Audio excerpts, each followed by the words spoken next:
Hai, Assalamualaikum warahmatullahi wabarakatuh. Apa khabar semua? Bertemu lagi dengan saya Puan J. Hari ini saya akan bercakap mengenai botak ataupun male or female pattern baldness dan rawatan-rawatannya. Jom kita mulakan.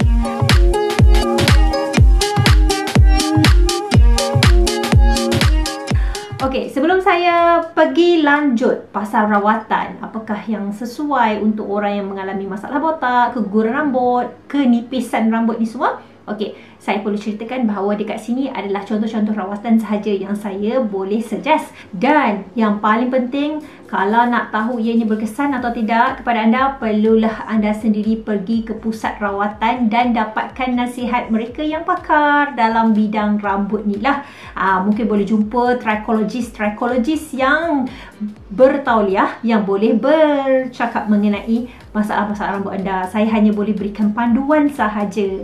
Okey, baiklah. Mari kita mulakan. Baik, sebelum saya mulakan berkongsi apakah teknik-teknik atau perawatan untuk rambut botak ataupun male pattern baldness atau female pattern baldness ni, kita perlu tahu bahawa kalau katakan botak kita tu disebabkan genetik, sebenarnya akhir sekali memang kita akan botak lah. You have to accept the fact that memang itu coming from our genetic. Okay, tapi sekiranya kita buat rawatan-rawatan yang saya nyatakan sebentar saja lagi, insyaAllah dari sudut masa tu kita boleh lewatkan sikit. Instead of umur 30, mungkin umur 40 baru start botak. Tapi memang akhirnya akan botak jugalah. Tak boleh nak elak lah, dah genetik kita macam tu. Itu perlu kita terima ya. Okay, yang pertama sekali kita perlu tahu bahawa masalah male pattern baldness ataupun female pattern baldness ataupun botak ini tidaklah orang kata baru wujud. Dia dah lama dah masalah ni.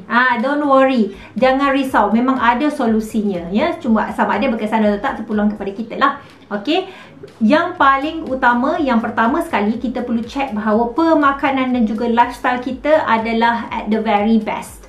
Okey, kalau kata pemakanan kita tak jaga, lifestyle kita tu ombang-ambing, baiklah kita betulkan yang tu dulu. Ada sebab saya kata begini, sebab kita ada history, kita ada sejarah, kita ada experience case.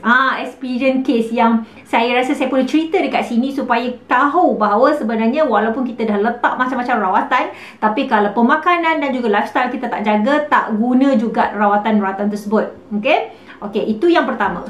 Yang kedua adalah kita perlu check balik bahan-bahan kimia ataupun produk-produk rambut yang kita guna, sama ada sesuai atau tidak dengan kita. Sebab kadang-kadang tak dinafikan ada serta produk yang kita guna ataupun rawatan rambut yang kita buat seperti meluruskan rambut, mewarnakan rambut, menyebabkan keguguran rambut yang banyak. Okey, kalau katakan because of that, so kita kena check balik sama ada produk tersebut sebenarnya sesuai untuk kita ataupun tidak. Kalau katakan kita tak sesuai guna produk tersebut, katakanlah shampoo ke apa, which is less likely selalunya. Tapi kalau katakan ada, better kita stop dahulu. Jangan guna produk tersebut. Ataupun sekarang ni adalah ketika mana rambut kita tengah gugur hebat, mungkin kita tak perlu buat rawatan luruskan rambut ataupun warnakan rambut terlebih dahulu. Baiklah kita rawat dulu rambut kita. Okey, itu yang kedua. Yang ketiga, saya suggest buat mereka yang nak rawat rambut sendiri di rumah, boleh cuba derma roller plus monocidal. Memang dinasihatkan oleh trikologis bagi mereka yang nak rawat rambut secara DIY dekat rumah. Tapi once you dah pakai monocidal, memang tak boleh stop. You kena teruskan pakai, barulah nampak kesannya. So apa yang kita boleh buat adalah kita letak monocidal atas kulit kepala dan kita rollkan dengan derma roller ni. Gelik-gelik lah atas kepala tu. Penggelik ni, derma roller ni sebenarnya berfungsi untuk merangsang penghasilan kolagen di kulit kepala. Bila kolagen terhasil dan dalam masa yang sama kita menggunakan monocidal, dia menggalakkan lagi pertumbuhan rambut. Again, once you have used monocidal, you cannot stop. You have to use it over and over again. Monocidal boleh kita dapati di mana-mana farmasi. Saya boleh listkan antara farmasi yang menjual monocidal. Anda boleh dapatkan juga secara online dekat description kat bawah. Okey, cara yang ketiga adalah, saya rasa cara ni sangat famous lah di kalangan kita. Cuma ada duit ke tak ada duit je. Iaitu hair transplant. Okay, hair transplant is proven effective.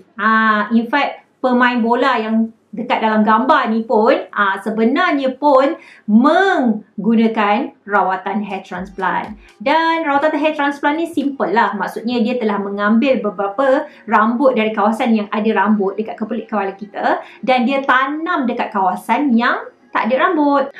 Dan of course bila kita dah buat hair transplant, kita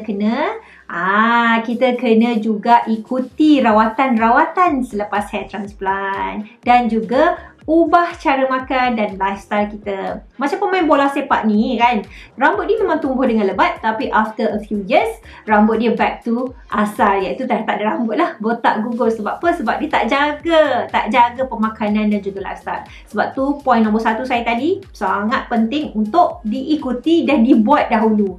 Dan akhir sekali, cara yang akhir sekali ni adalah tak bersesuaian untuk orang yang beragama Islam. Tapi kalau orang yang bukan beragama Islam boleh cuba, iaitu PRP treatment ataupun Platelet Rich Plasma treatment.